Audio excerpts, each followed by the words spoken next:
¿Qué tipo de ensoñar propones que debemos hacer? Preguntó a don Juan si yo iba a ser su esposo. El nahual aseguraba que el intento está presente en todo. Es lo que hace el mundo. Es lo que hace el mundo.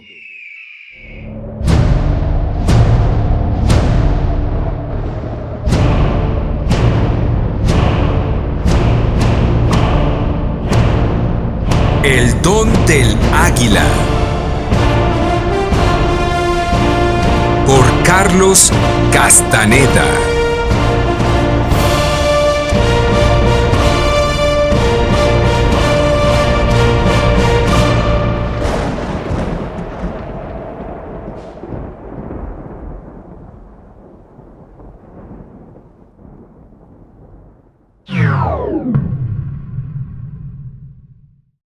Hoy te presento el capítulo número 7.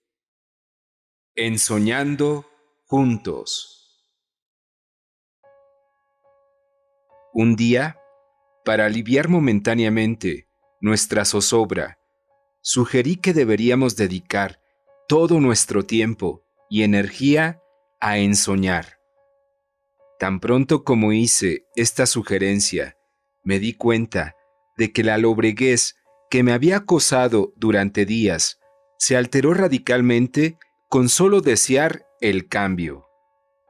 Claramente comprendí entonces que el problema de la gorda y el mío era que inconscientemente nos habíamos centrado en el temor y la desconfianza, como si fueran las únicas opciones a nuestro alcance. En todo momento, sin embargo, habíamos tenido, sin saberlo conscientemente, la alternativa de centrar nuestra atención deliberadamente en lo opuesto, el misterio, la maravilla de lo que nos sucedía.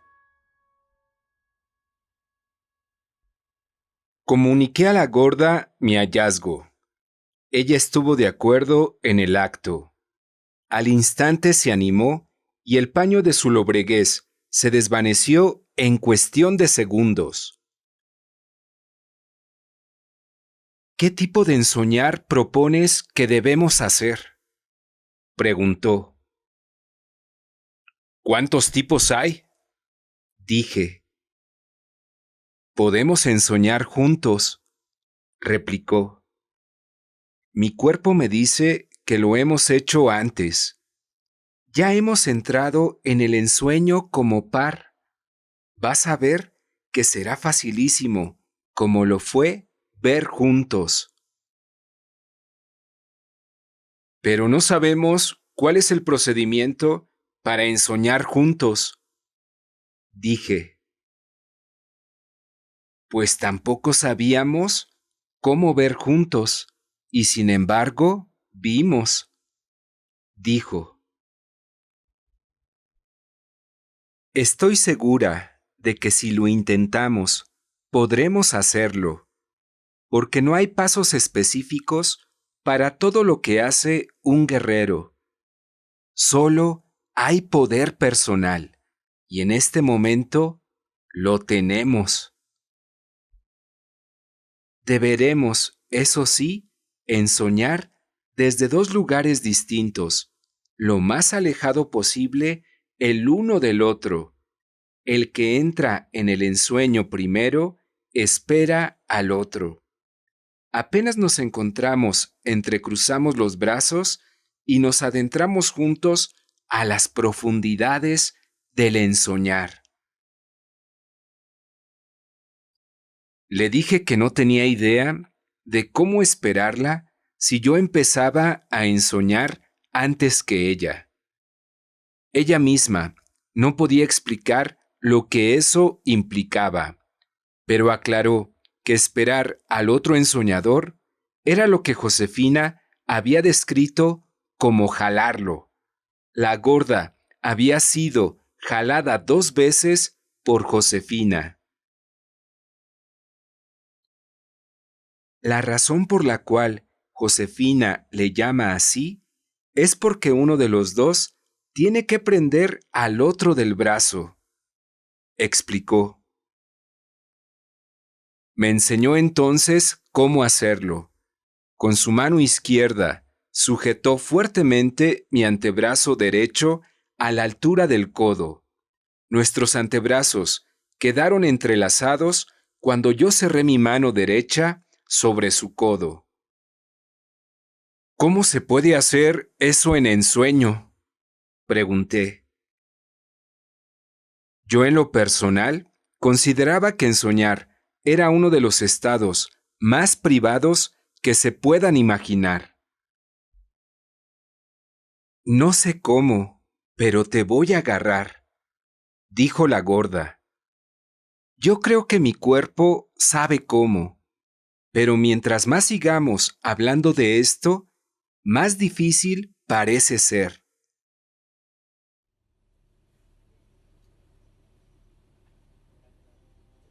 Comenzamos a ensoñar desde 2 lugares. Solo pudimos ponernos de acuerdo a qué hora empezar, puesto que la entrada en el ensueño era imposible de predeterminar. La posibilidad de que yo tuviera que esperar a la gorda fue algo que me causó una gran ansiedad, y no pude empezar a ensoñar con la facilidad usual. Después de 10 o 15 minutos de agitación, finalmente logré entrar en un estado que yo llamo vigilia de reposo. Años antes, cuando ya había adquirido cierto grado de experiencia en ensoñar, le pregunté a don Juan si había procedimientos específicos que fuesen comunes para todos.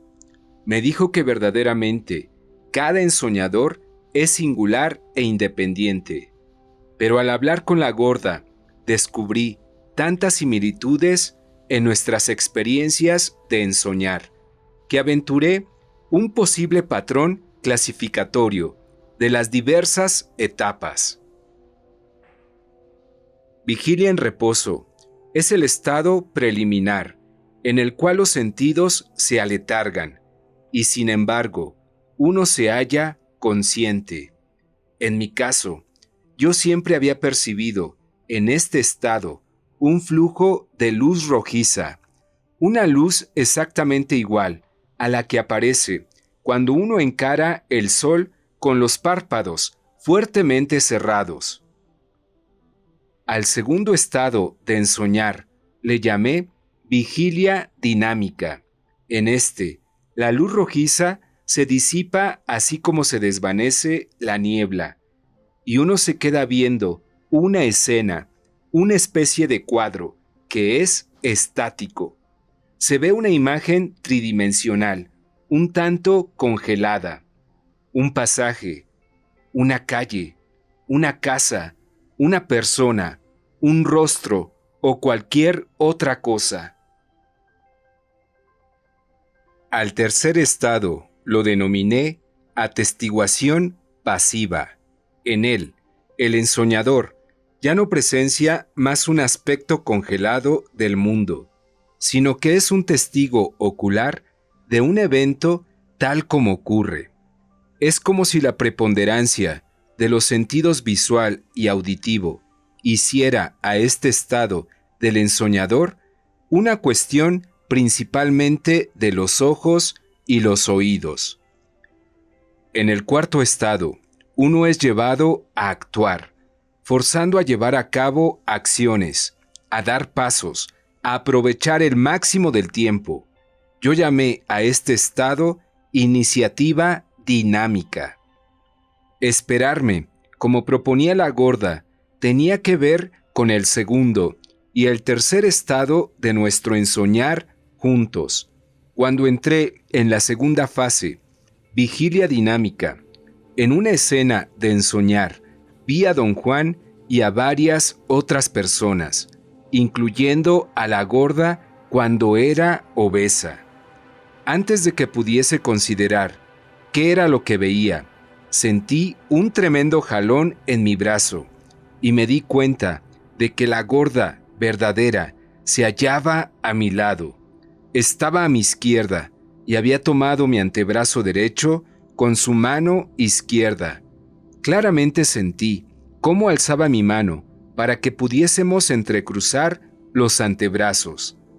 Después me descubrí en la atestiguación pasiva, el tercer estado del ensoñar.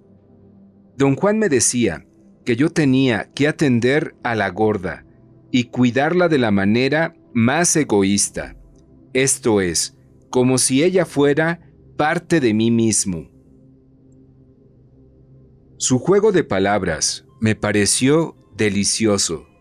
Sentí una felicidad sobrenatural por hallarme allí con él y con los otros. Don Juan prosiguió, explicando que mi egoísmo podía ser utilizado de muy buen modo y que ponerle riendas no era imposible.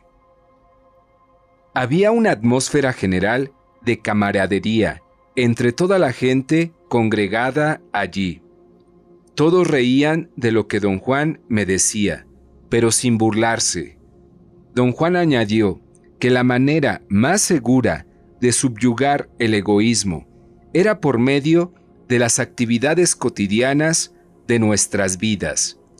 Mantenía que yo era eficiente en todo lo que hacía, porque no tenía a nadie que me hiciera la vida imposible, y que no era nada del otro mundo andar derecho, si uno anda solo. Si se me diera la tarea de cuidar a la gorda, sin embargo, mi eficiencia estallaría en cachitos, y para sobrevivir tendría que extender la preocupación egoísta por mí mismo hasta incluir a la gorda. Solo ayudándola, don Juan decía, con el tono más enfático, yo encontraría las claves para el desempeño de mi verdadera tarea. La gorda puso sus obesos brazos alrededor de mi cuello. Don Juan tuvo que dejar de hablar. Reía de tal manera que no podía proseguir. Todos ellos rugían de risa. Me sentí avergonzado e irritado con la gorda. Traté de desprenderme de ella, pero sus brazos se hallaban fuertemente entrelazados en torno a mi cuello.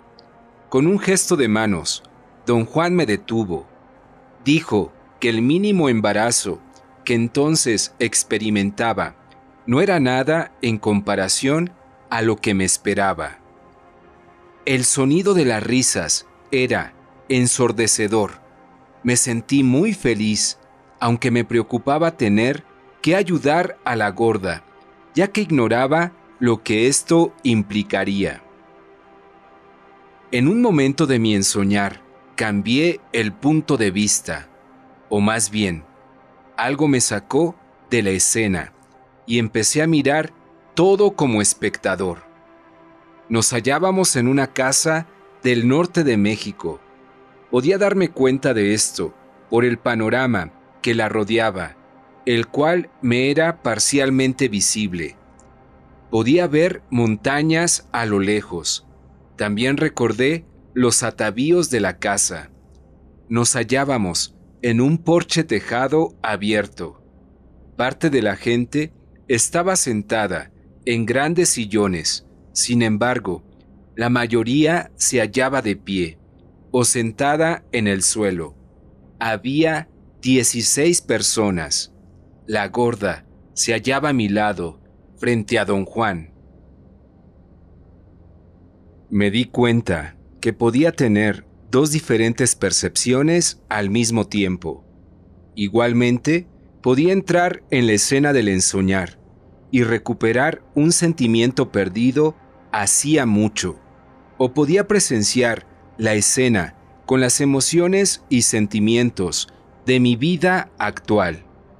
Cuando me hundía en la escena del ensoñar, me sentía seguro y protegido, pero cuando la contemplaba del otro modo, me sentía perdido, inseguro, angustiado. No me gustó esa reacción mía. Por lo tanto, me sumergí en la escena del ensoñar.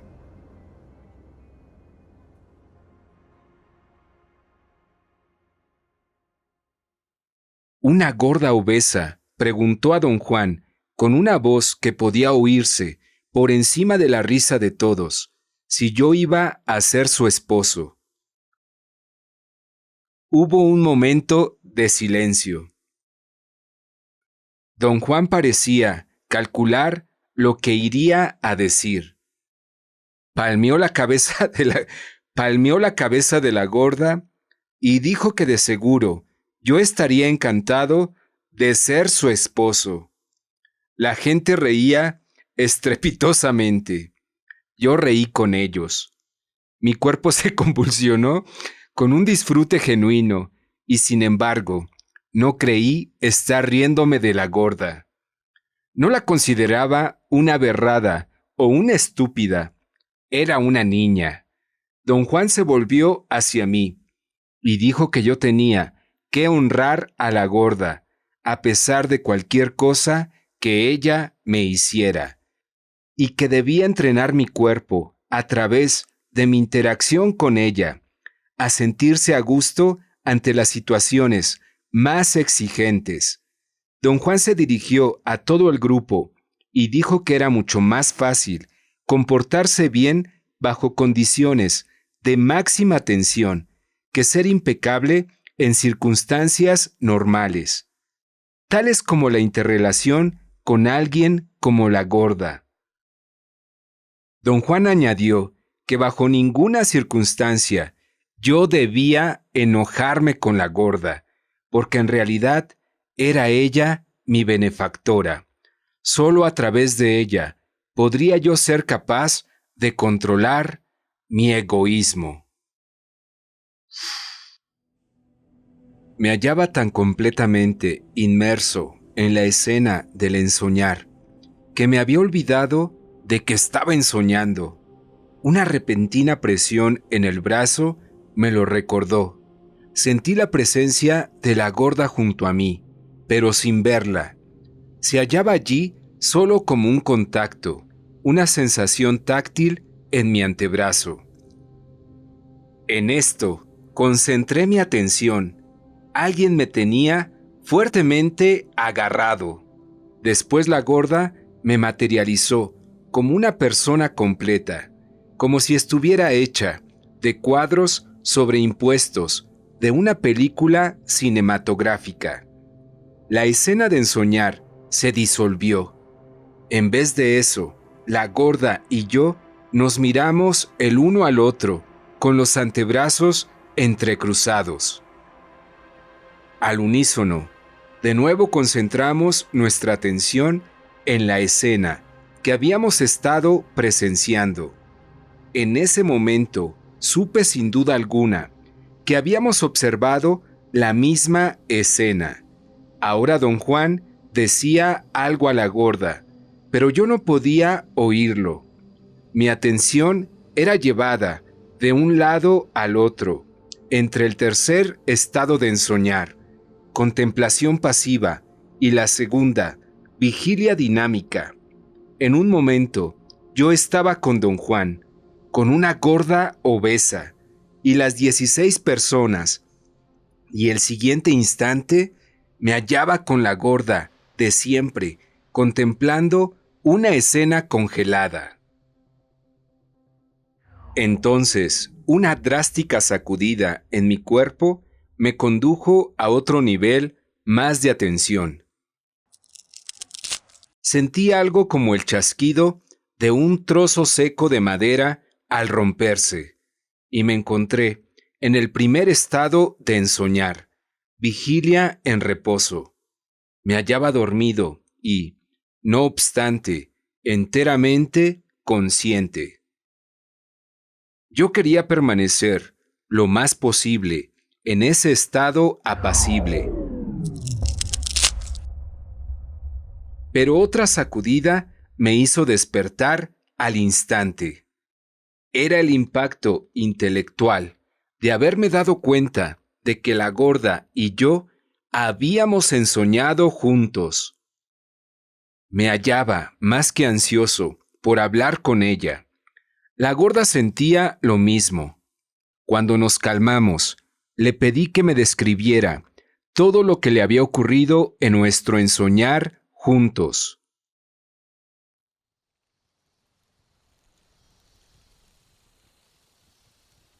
Te estuve esperando un largo rato, dijo. Una parte de mí creía que te había perdido, pero otra parte pensaba que estabas nervioso y que tenías problemas, así que esperé. ¿Dónde me esperaste, gorda?, pregunté. No sé, respondió. Sé que ya había salido de la luz rojiza, pero no podía ver nada. Pensándolo bien, no tenía vista, solo sentía. A lo mejor todavía estaba en la luz rojiza, aunque no era roja. El lugar donde me encontraba tenía un tinte color durazno. Entonces abrí los ojos y allí estabas. Parecía que ya estabas a punto de irte.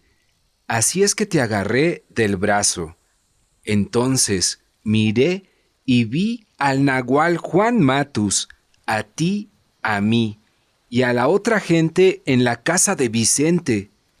Tú eras más joven y yo estaba gorda. La mención de la casa de Vicente me trajo una repentina comprensión. Le dije a la gorda que una vez, manejando por Zacatecas, en el norte de México, tuve un extraño impulso y fui a visitar a Vicente, uno de los amigos de don Juan. No comprendí entonces que al hacerlo, involuntariamente, había cruzado a un dominio excluido. Vicente, como la mujer nagual, pertenecía a otra área, a otro mundo. Entendí en ese momento la razón por la que la gorda quedara tan atónita cuando le referí esa visita. Conocíamos muy bien a Vicente, quien era tan allegado a nosotros como don Genaro, o quizás más aún, y sin embargo, los habíamos olvidado tal como había olvidado a la mujer nagual. En ese momento, la gorda y yo hicimos una inmensa digresión. Juntos recordamos que Vicente, Genaro y Silvio Manuel eran amigos de don Juan, sus cohortes. Todos ellos se hallaban unidos por una especie de juramento. La gorda y yo no podíamos recordar qué era lo que los había unido. Vicente no era indio. Había sido farmacéutico cuando joven. Era el erudito del grupo, el verdadero curandero que mantenía a todos en perfecto estado de salud. Le apasionaba la botánica. Yo no tenía duda alguna de que él sabía de plantas más que cualquier ser humano viviente. La gorda y yo recordamos que fue Vicente el que daba instrucción a todos, incluyendo a don Juan, acerca de las plantas medicinales. Tomó un interés especial en Néstor, y todos nosotros pensábamos que Néstor llegaría a ser como él. Recordar a Vicente me hace pensar en mí, dijo la gorda. Me hace pensar en lo insoportable que he sido. Lo peor que le puede pasar a una mujer es tener hijos, tener agujeros en su cuerpo y a pesar de eso, seguir actuando como un adolescente. Ese era mi problema. Yo quería ser un encanto y estaba vacía, y ellos me dejaban hacer el ridículo y hasta me ayudaban a hacerlo. ¿Quiénes son ellos, gorda?, le pregunté.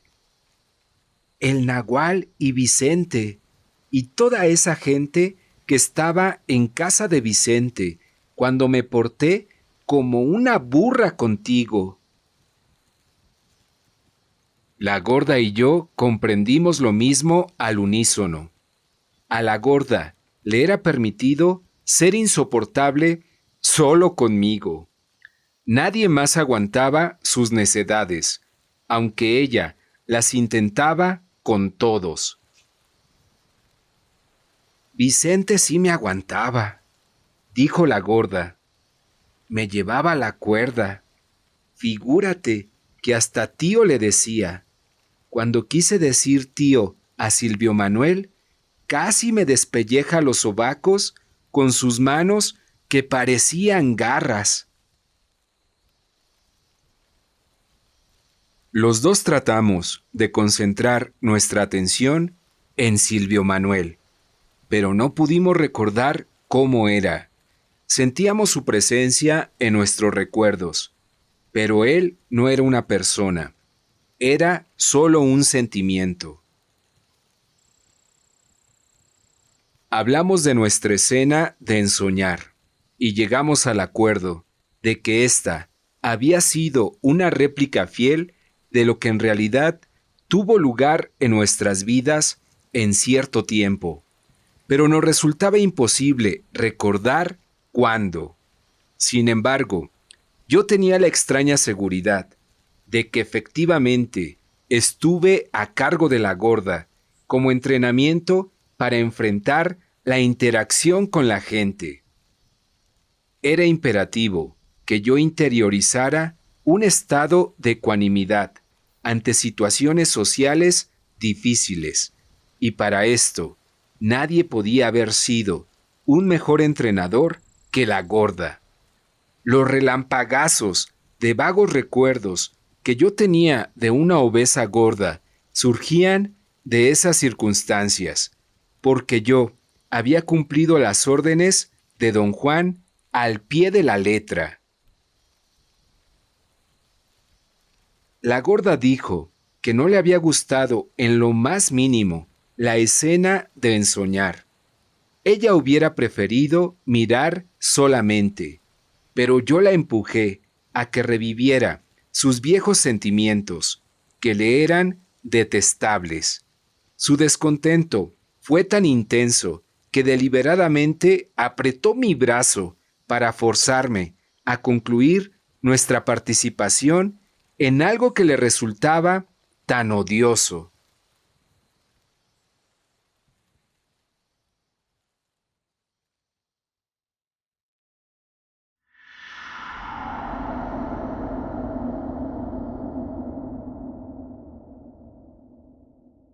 Al día siguiente, empezamos otra sesión de ensoñar juntos.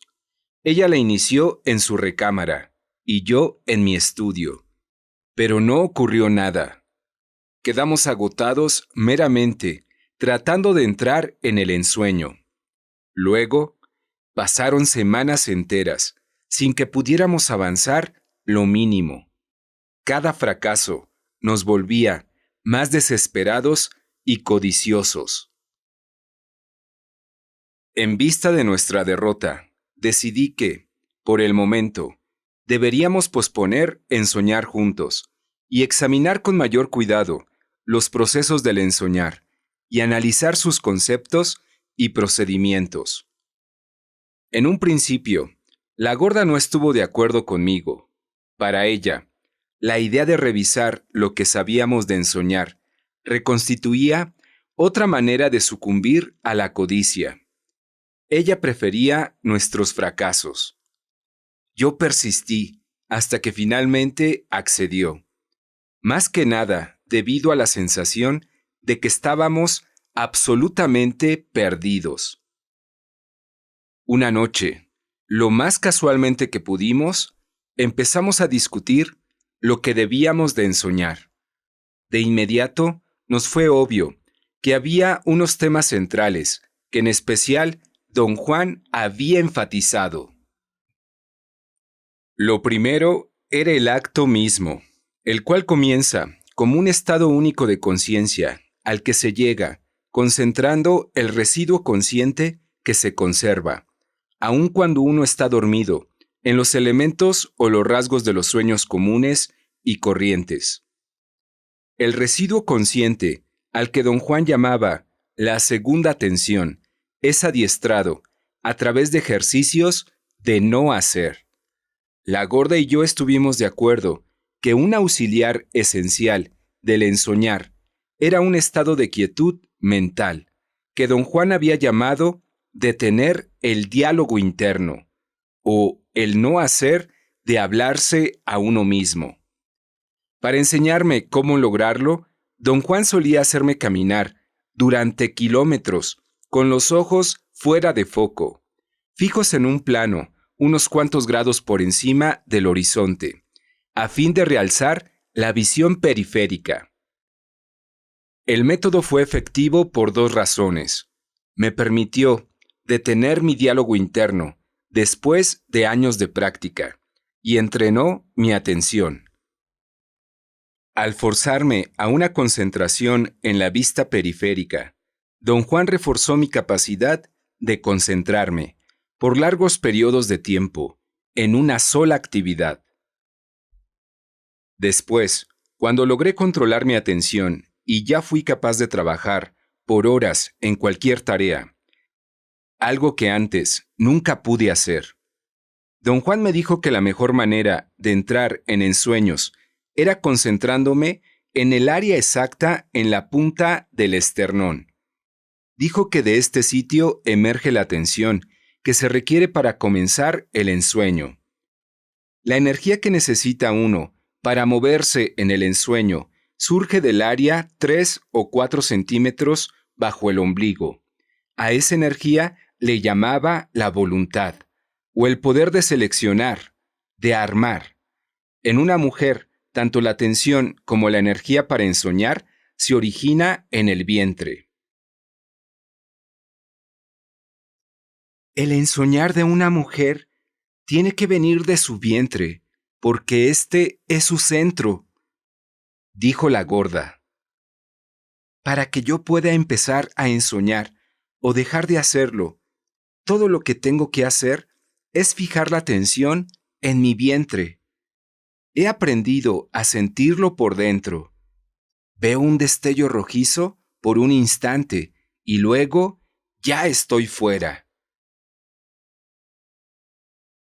¿Cuánto tiempo te toma llegar a ver esa luz rojiza?, le pregunté. Unos cuantos segundos. En el momento en que mi atención está en mi vientre, ya estoy en el ensoñar, continuó. Nunca batallo, nunca jamás. Así son las mujeres.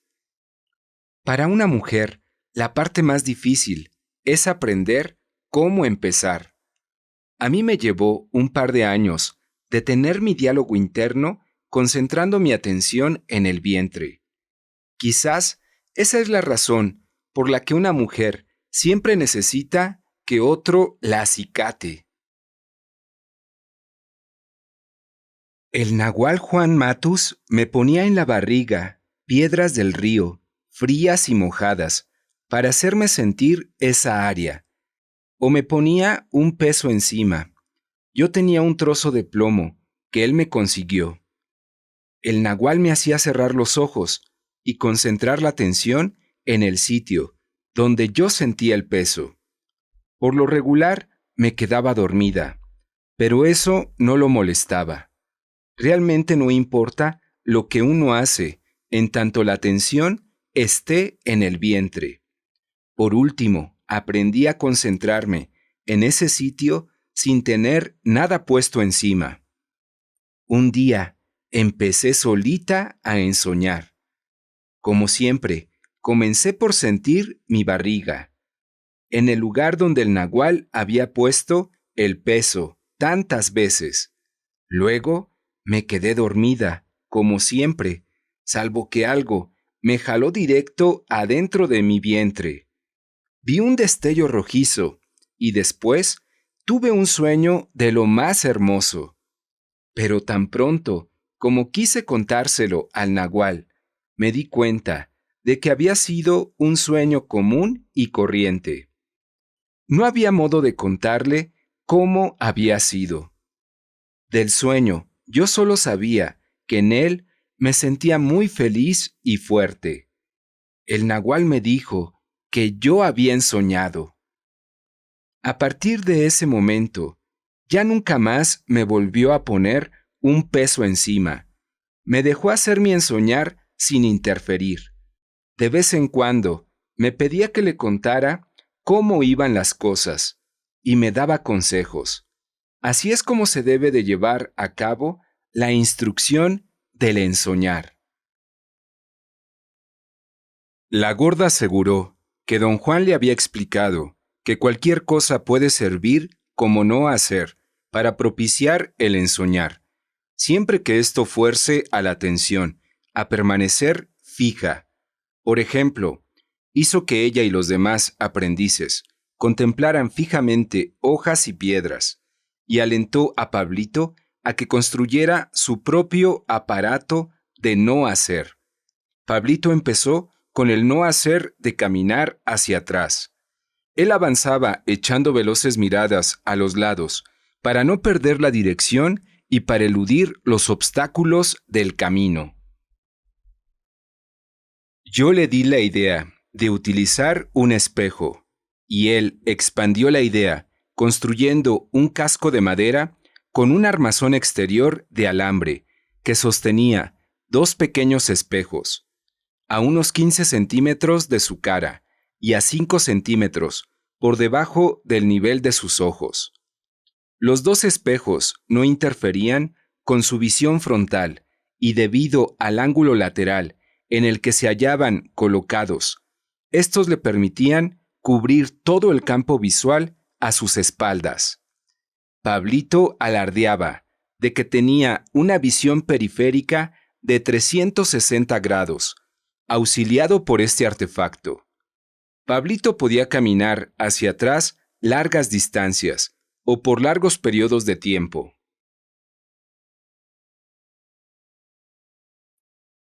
La posición que uno elige para hacer el ensoñar también era un tema muy importante.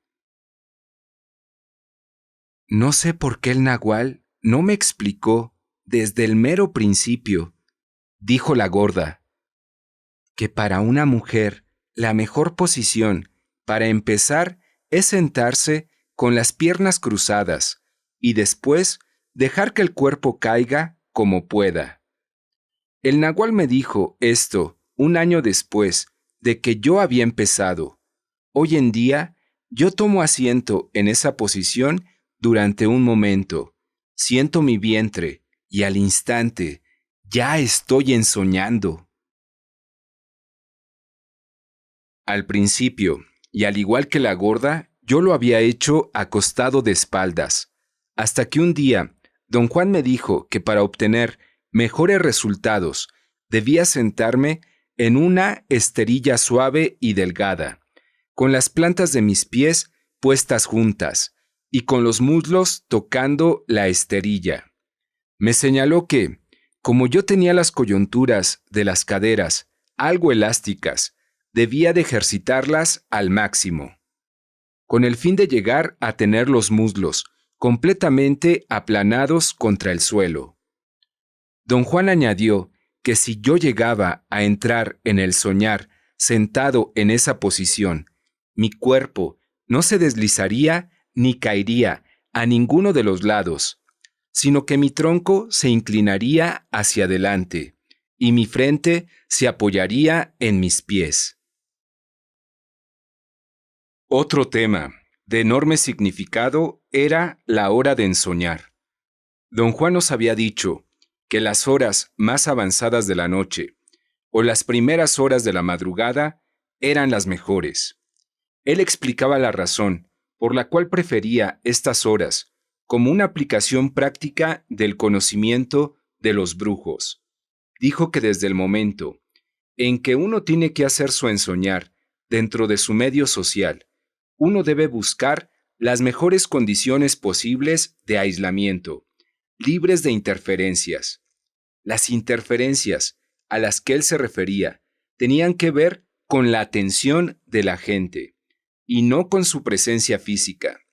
Para don Juan era algo fuera de propósito el retirarse del mundo y ocultarse, pues incluso si uno se hallase solo en un lugar aislado y desierto, la interferencia de nuestros prójimos prevalece. La fijeza de su primera atención no puede ser desconectada. Solo localmente a las horas en la que la mayoría de la gente está dormida, uno puede desviar parte de esa fijeza por un breve lapso. En esas horas está adormecida la primera atención de quienes nos rodean.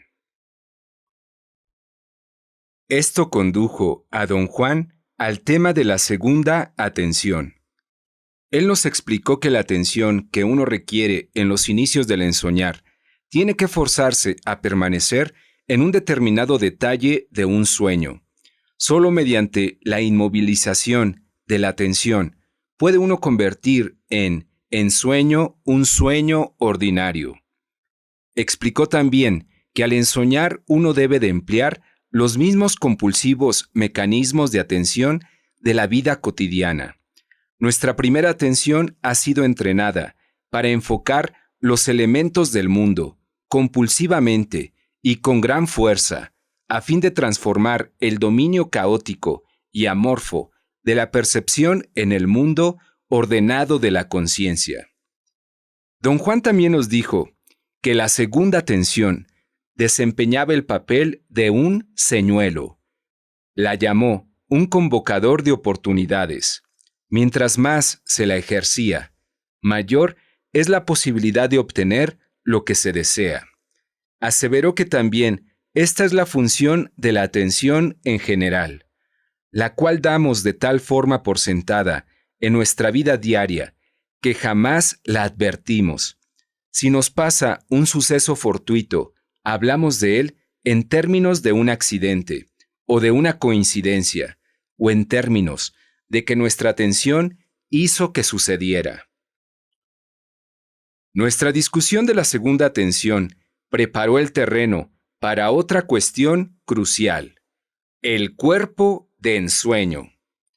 Para poder guiar a la gorda hacia este, don Juan le pidió la tarea de inmovilizar su segunda atención lo más firmemente posible en los elementos de la sensación de volar en ensueños. ¿Cómo aprendiste a volar en ensueños?, le pregunté. ¿Te enseñó alguien? El nahual Matus. El nahual Juan Matus fue el que me enseñó en esta tierra, respondió. Y en el ensueño me enseñó alguien al que nunca pude ver. Solo era una voz que me iba diciendo lo que había que hacer. El nahual me impuso la tarea de aprender a volar en ensueños, y la voz me enseñó cómo hacerlo. Después me llevó años aprender por mí misma a cambiar de mi cuerpo normal, ese que uno puede ver y tocar, a mi cuerpo de ensueño. ¿Eso me lo tienes que explicar?, le pedí. Tú estabas aprendiendo a entrar en tu cuerpo de ensueño cuando ensoñaste que te salías de tu cuerpo, continuó. Pero tal como yo veo las cosas, el nahual no te dio ninguna tarea específica, así que tú seguiste dándole ahí como te saliera. Por otra parte, a mí sí me dio la tarea de utilizar mi cuerpo de ensueño. Las hermanitas tuvieron la misma tarea. En mi caso, una vez tuve un sueño en el que volaba como papalote. Se lo conté al nahual porque me había gustado la sensación de planear. Él lo tomó en serio y lo hizo una tarea. Dijo que tan pronto como uno aprende a ensoñar, cualquier sueño que uno puede recordar ya no es un sueño, es ensueño. Entonces, empecé a tratar de volar cuando ensoñaba, pero no podía organizarme. Mientras más trataba de influenciar mis ensueños, más difícil se ponía. Finalmente, El nagual me aconsejó que parara de forzarme y que dejara que todo ocurriera por sí mismo. Poco a poquito empecé a volar en los ensueños. Fue entonces cuando una voz me empezó a decir qué hacer. Siempre creí que era una voz de mujer. Cuando ya había aprendido a volar perfectamente, el nagual me dijo que tenía que repetir, despierta, todos los movimientos de vuelo que yo aprendí en ensueños. Tú tuviste la misma oportunidad cuando el tigre, dientes de sable, te enseñaba cómo respirar, pero nunca te volviste un tigre en ensueños, de modo que propiamente no podías tratar de hacerlo cuando estabas despierto. Pero yo sí aprendí a volar en ensueños, cambiando mi atención a mi cuerpo de ensueño. Podía volar como papalote cuando estaba despierta. Una vez te enseñé mi vuelo, porque quería que vieras que yo había aprendido a usar mi cuerpo de ensueño, pero a ti nunca se te ocurrió de qué se trataba la cosa. La gorda se refería a la vez en que me aterró con el incomprensible acto real de elevarse y planear en el aire como un volador. El hecho fue tan extravagante para mí que no pude ni siquiera empezar a entenderlo de una manera lógica, como de costumbre, cuando yo era confrontado por eventos de esa naturaleza. Lo puse en la amorfa categoría de percepciones bajo condiciones de tensión extrema.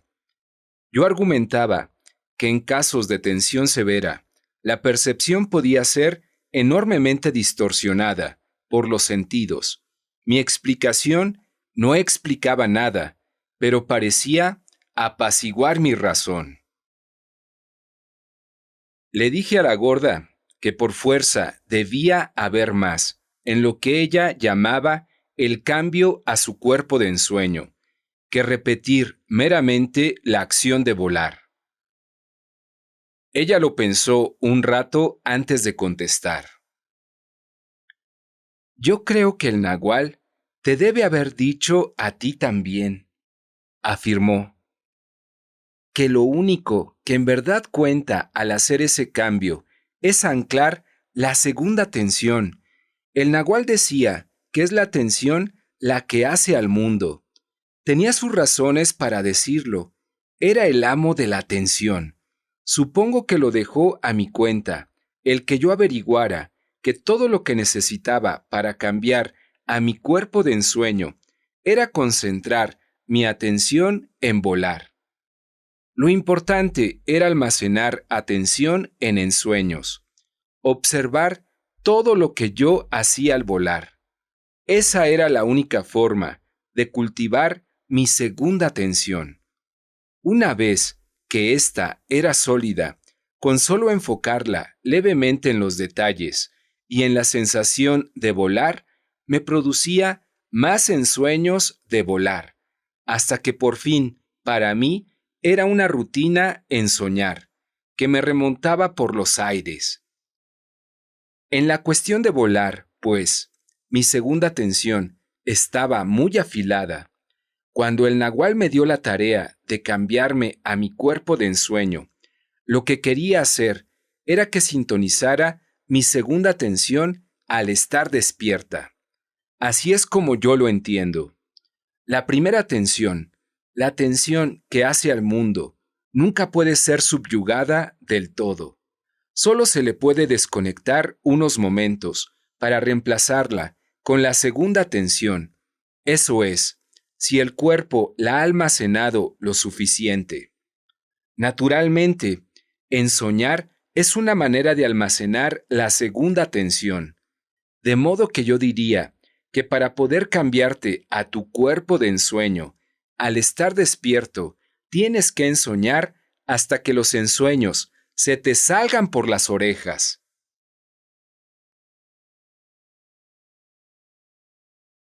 ¿Puedes entrar en tu cuerpo de ensueño cada vez que quieres? Le pregunté. No, no es así de fácil, replicó. He aprendido a repetir los movimientos y las sensaciones de volar cuando estoy despierta y sin embargo, no puedo volar cada que quiero. Mi cuerpo de ensueño siempre encuentra una barrera. Algunas veces la barrera cede. Mi cuerpo es libre en esos momentos y yo puedo volar como si estuviera ensoñando. Le dije a la gorda que en mi caso, don Juan me dio 3 tareas para entrenar mi segunda atención. La primera era encontrar mis manos en mis ensueños. Después, me recomendó que escogiera un sitio local, concentrara en él mi atención y luego hiciera ensoñar en pleno día y averiguara si en verdad podía ir allí. Me sugirió que colocara en aquel sitio a una persona allegada a mí, de preferencia una mujer. Con esto obtendría 2 cosas. Primero, ella podría percibir cambios sutiles que pudiesen atestiguar que en verdad yo estaba allí en ensueños. Y segundo, ella podría observar detalles minúsculos y particulares del sitio, porque precisamente en eso se centraría mi segunda atención. El problema más serio que a este respecto tiene el ensoñador es la fijeza inquebrantable de la segunda atención de detalles que pasarían completamente desapercibidos en la vida cotidiana, creando, de esa manera, un obstáculo casi invencible para la verificación. Lo que uno busca en ensueños no es aquello a lo que se le prestaría atención en la vida ordinaria. Don Juan explicó que durante el periodo de aprendizaje, uno batalla por inmovilizar la segunda atención. Subsecuentemente, uno tiene que batallar aún más para romper esa misma inmovilización. En ensueños, uno tiene que satisfacerse con ojeadas muy breves, con vislumbres pasajeros. Tan pronto como uno enfoca algo, uno pierde control. La tarea menos generalizada que don Juan me dio consistía en salir de mi cuerpo. Yo lo había logrado en parte, y por cierto, lo consideré siempre como mi único verdadero logro en ensueños. Don Juan partió antes de que yo hubiera perfeccionado la sensación de que podía manejar el mundo de los asuntos diarios mientras ensoñaba. Su partida interrumpió lo que yo pensé iba a ser un inevitable montaje de mi realidad de ensueños sobre el mundo de mi vida diaria. Para elucidar el control de la segunda atención, don Juan presentó la idea de la voluntad. Dijo que la voluntad podía describirse como el máximo control de la luminosidad del cuerpo en cuanto a campo de energía, o podía describirse como un nivel de pericia, o un estado de ser al que llega abruptamente un guerrero en un momento dado. Se la experimenta como una fuerza que irradia de la parte media del cuerpo después de un momento del silencio más absoluto, o de un momento de terror puro, o de una profunda tristeza, pero no después de un momento de felicidad. La felicidad es demasiado trastornante para permitirle al guerrero la concentración requerida a fin de usar la luminosidad de su cuerpo y convertirla en silencio. El nahual me dijo que para un ser humano la tristeza es tan poderosa como el terror, dijo la gorda. La tristeza hace que un guerrero derrame lágrimas de sangre. Ambos pueden producir el momento de silencio, o el silencio viene por sí mismo, porque el guerrero lo persigue a lo largo de su vida. ¿Tú has llegado a sentir ese momento de silencio?, le pregunté. Claro que sí lo he hecho, pero no puedo recordar cómo es, dijo. Tú y yo lo hemos sentido antes, y ninguno de los dos podemos recordar nada de eso. El nahual dijo que es un momento de negrura, un momento aún más siliente que el momento de parar y cerrar el diálogo interno. Esa negrura, ese silencio, permite que surja el intento de dirigir la segunda atención, de dominarla, de obligarla a hacer cosas. Por eso se le llama voluntad. El intento y el efecto son la voluntad. El nahual dijo que las dos estaban unidas. Me dijo todo esto cuando yo trataba de aprender a volar en ensueños. El intento de volar produce el efecto de volar. Le dije que yo ya casi había descartado la posibilidad de llegar a experimentar la voluntad. La experimentarás, dijo la gorda. El problema es que tú y yo no estamos lo suficientemente afilados para saber qué es lo que nos está ocurriendo. No sentimos nuestra voluntad porque pensamos que debería ser algo de lo cual estamos seguros, como el hecho de enojarse, por ejemplo. La voluntad es muy silenciosa, no se nota. La voluntad pertenece al otro yo. ¿Cuál otro yo, gorda?, pregunté. Tú sabes de qué estoy hablando, respondió enérgicamente. Cuando ensoñamos, entramos en nuestro otro yo. Ya hemos entrado allí infinitas veces, pero todavía no estamos completos. Un largo silencio tuvo lugar. Yo me dije que ella tenía razón al decir que aún no estábamos completos. Entendí que con eso ella quería decir que éramos meros aprendices de un arte inagotable. Pero entonces cruzó por mi mente la idea de que a lo mejor ella se refería a otra cosa. No se trataba de un pensamiento racional.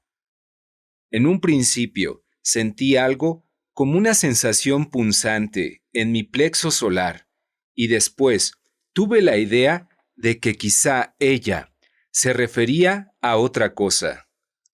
Luego sentí la respuesta. Me llegó como un solo bloque, una especie de masa. Supe que todo un conjunto se hallaba allí, primero en la punta del esternón y después en mi mente. Mi problema era que no podía desenredar lo que sabía, con rapidez suficiente para verbalizarlo. La gorda no interrumpió mis procesos de pensamiento, con comentarios o gestos. Estaba perfectamente callada, esperando. Parecía hallarse, conectada internamente conmigo, a tal punto que no teníamos que decir nada. Sostuvimos este sentimiento de comunión del uno con el otro durante un momento, y después, nos avasalló a los dos. La gorda y yo nos calmamos poco a poco. Finalmente empecé a hablar. No era que yo necesitase reiterar lo que sentimos y supimos en común. Lo que necesitaba era restablecer nuestras bases de discusión. Le dije que yo sabía de qué manera estábamos incompletos, pero que no podía poner en palabras mi conocimiento. Hay tantas y tantas cosas que sabemos, dijo, y sin embargo, no podemos usar todo eso porque en realidad ignoramos cómo extraerlo de nosotros mismos. Tú ya empezaste a sentir esa presión. Yo la he tenido por años. Sé y al mismo tiempo no sé. La mayor parte del tiempo se me caen las babas y todo lo que digo es pura estupidez. Yo entendía a qué se refería y lo entendí en un nivel físico. Yo sabía algo absolutamente práctico y evidente de la voluntad y de lo que la gorda había llamado el otro yo, y, sin embargo, no podía emitir la menor palabra de lo que sabía, no porque fuera reservado o vergonzoso, sino porque ignoraba por dónde comenzar, cómo organizar mi conocimiento. La voluntad es un control de la segunda tensión al que se le llama el otro yo, dijo la gorda, después de una larga pausa. A pesar de todo lo que hemos hecho, solo conocemos un pedacito muy pequeño del otro yo. El nagual dejó a nuestro cargo el que completáramos nuestro conocimiento. Esa es nuestra tarea de recordar. Se dio un golpe en la frente, con la palma de su mano, como si algo hubiera llegado repentinamente a su mente. ¡Dios santo! ¡Estamos recordando al otro yo!, exclamó, con su voz casi bordeando la histeria. Después se tranquilizó y habló en un tono más suave. Evidentemente, ya hemos estado allí, y la única manera de recordarlo es como lo estamos haciendo, disparando nuestros cuerpos de ensueño mientras ensoñamos juntos. ¿Qué quieres decir con eso de disparar nuestros cuerpos de ensueño?, le consulté. Tú mismo presenciaste cuando Genaro disparaba su cuerpo de ensueño, dijo. Sale como si fuera una bala lenta. En realidad se pega y despega del cuerpo físico con un chasquido fuerte. El nagual decía que el cuerpo de ensueño de Genaro podía hacer la mayor parte de las cosas que nosotros hacemos normalmente. Él se dirigía a ti en esa manera para sacudirte. Ahora ya sé qué era lo que buscaban el nagual y Genaro. Querían que recordaras, y para lograrlo, Genaro llevaba a cabo hazañas increíbles ante tus mismísimos ojos, disparando su cuerpo de ensueño, pero no sirvió de nada. Yo nunca supe que él se hallaba en su cuerpo de ensueño, dije. Nunca lo supiste, porque no observabas nada, dijo. Genaro trató de hacértelo saber, intentando cosas que el cuerpo de ensueño no puede hacer, como comer, beber y cosas por el estilo.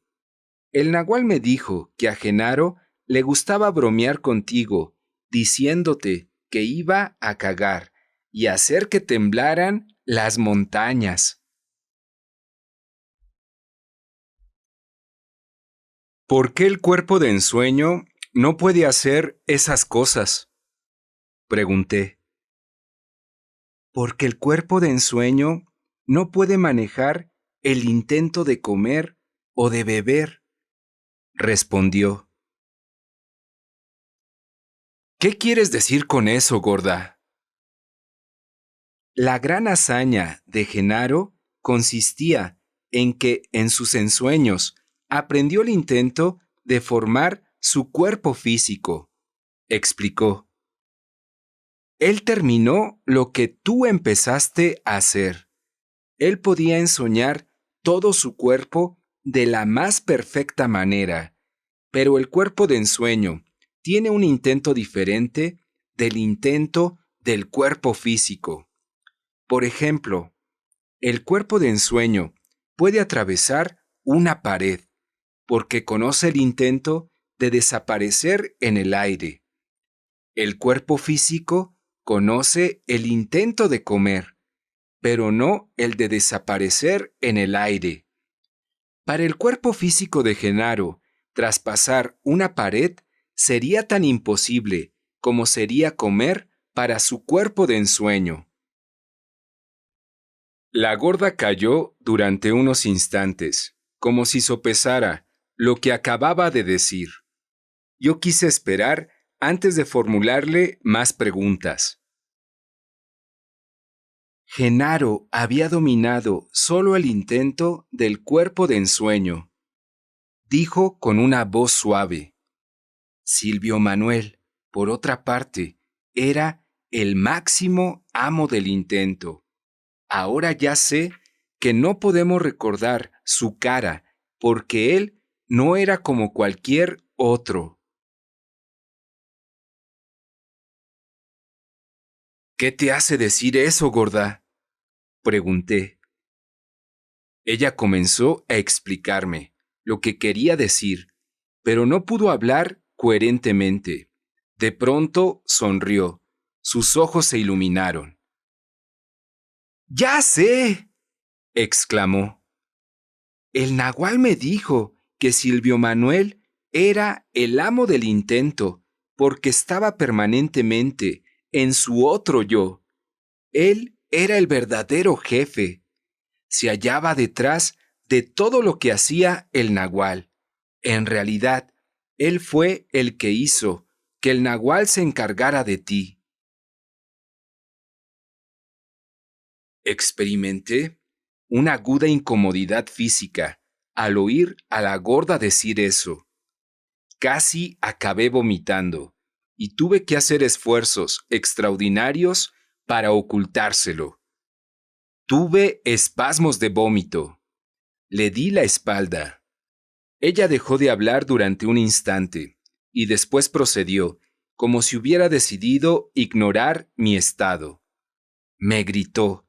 Dijo que ese era el momento de aclarar nuestros agravios. Me echó en cara mi resentimiento por lo que ocurrió en la Ciudad de México. Añadió que mi rencor no se debía a que ella se hubiese puesto del lado de los otros aprendices en contra mía, sino porque ella los había ayudado a desenmascararme. Le expliqué que todos esos sentimientos se habían desvanecido en mí. Ella continuó inexorable. Sostuvo que a no ser que yo enfrentara esos sentimientos, estos, de alguna manera, volverían a mí. Insistió en que mi afiliación con Silvio Manuel era el meollo del asunto. Yo no podía creer los cambios anímicos por los que pasé al oír sus argumentos. Me convertí en dos personas. Una rabiada, espumeando de la boca. La otra estaba calmada, observando. Tuve un último espasmo doloroso en mi estómago y vomité. No fue la sensación de náusea la que causó el espasmo. Más bien, se trataba de una ira incontenible. Cuando finalmente me calmé, me sentí muy avergonzado de mi comportamiento y preocupado de que un incidente de esa naturaleza pudiera volver a ocurrirme en otra ocasión. Tan pronto como aceptes tu verdadera naturaleza, estarás libre del furor, dijo la gorda en un tono impasible. Quise discutir con ella, pero vi la futilidad que eso implicaba. Además, el ataque de ira había consumido mi energía. Me reí, porque de hecho ignoraba qué haría yo en caso de que la gorda estuviera en lo cierto. Se me ocurrió entonces que desde el momento en que yo había olvidado a la mujer nahual, todo era posible. Sentía una extraña sensación de calor o irritación en la garganta como si hubiese ingerido comida picante. Tuve una sacudida de alarma corporal, justo como si hubiera visto a alguien agazapado a mis espaldas. Y en ese momento supe a ciencia cierta algo que un instante antes no sabía. La gorda tenía razón. Silvio Manuel había estado encargado de mí. La gorda rió estentóreamente cuando se lo dije. Añadió que ella también recordaba algo más de Silvio Manuel. No me acuerdo de él como persona, como recuerdo a la mujer nahual, continuó, pero sí me acuerdo de lo que el nahual me dijo de él. ¿Qué te dijo? Pregunté. Dijo que mientras Silvio Manuel estuvo en esta tierra, era como Eligio. Desapareció una vez sin dejar huellas y se fue al otro mundo. Se fue por años y un día regresó. El nahual decía que Silvio Manuel no recordaba dónde había estado o qué había hecho, pero su cuerpo había cambiado. Había regresado al mundo, pero volvió en su otro yo. ¿Qué más te dijo, gorda? Pregunté. No me puedo acordar de más, respondió. Es como si estuviera viendo a través de la niebla. Yo estaba seguro de que si nos esforzábamos duramente, averiguaríamos allí mismo quién era Silvio Manuel. Se lo dije. El nahual aseguraba que el intento está presente en todo, dijo la gorda de repente. ¿Y eso qué quiere decir? Pregunté. No sé, respondió. Solo estoy hablando lo que se me viene a la mente. El nahual también dijo que el intento es lo que hace el mundo. Estaba seguro de haber oído antes eso mismo. Pensé que don Juan debió haberme dicho la misma cosa y que yo la había olvidado. ¿Cuándo te habló de eso, don Juan? Pregunté. No recuerdo cuándo, respondió, pero me dijo que la gente y todas las demás criaturas vivientes, por cierto, es esclava del intento. Estamos en sus garras. Nos hace hacer todo lo que quiere, nos hace actuar en el mundo, incluso nos hace morir. Me dijo que cuando nos convertimos en guerreros, sin embargo, el intento se vuelve nuestro amigo. Nos deja ser libres por un rato. A veces, incluso viene a nosotros, como si por ahí hubiera estado esperándonos. Me dijo que él personalmente solo era un amigo del intento, no como Silvio Manuel, que era su amo. En mí había inmensas presiones de memorias ocultas que pugnaban por salir. Experimenté una tremenda frustración durante unos momentos y después algo en mí cedió. Me tranquilicé. Ya no me interesaba averiguar nada de Silvio Manuel. La gorda interpretó mi cambio como un signo de que nos hallábamos listos para confrontar nuestros recuerdos de Silvio Manuel. El nahual nos mostró a todos nosotros lo que él podía hacer con su intento, dijo abruptamente. Podía hacer aparecer cosas llamando al intento. Me dijo que si yo quería volar, tenía que convocar el intento de volar. Me enseñó entonces cómo él convocaba y saltó en el aire y se remontó haciendo un círculo como un papalote gigantesco. O podía ser que en su mano aparecieran cosas. Me dijo que conocía el intento de muchas cosas y que podía llamar a esas mismas cosas intentándolas. La diferencia entre él y Silvio Manuel era que Silvio Manuel, siendo el amo del intento, conocía el intento de todo. Le dije que su explicación requería aclaraciones. Ella pareció luchar por arreglar las palabras en su mente. Yo aprendí el intento de volar, dijo, repitiendo todas las sensaciones que había tenido volando en mis ensueños. Esto fue solamente un ejemplo. El nahual había aprendido en vida el intento de cientos de cosas, pero Silvio Manuel se fue a la fuente misma, la penetró. No tuvo que aprender el intento de nada. Era uno con el intento.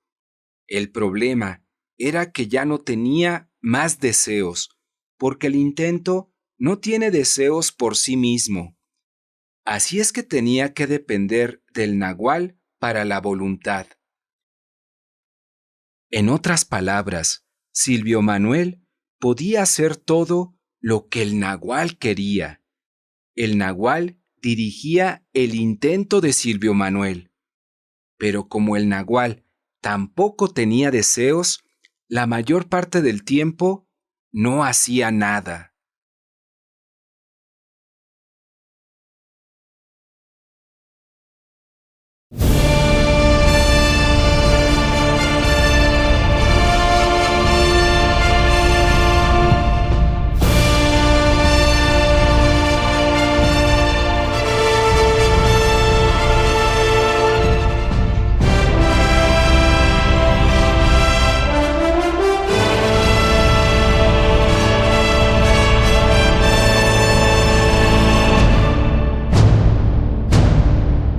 Muchas gracias por tu visita.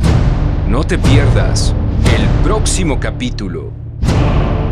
La conciencia del lado derecho y del lado izquierdo.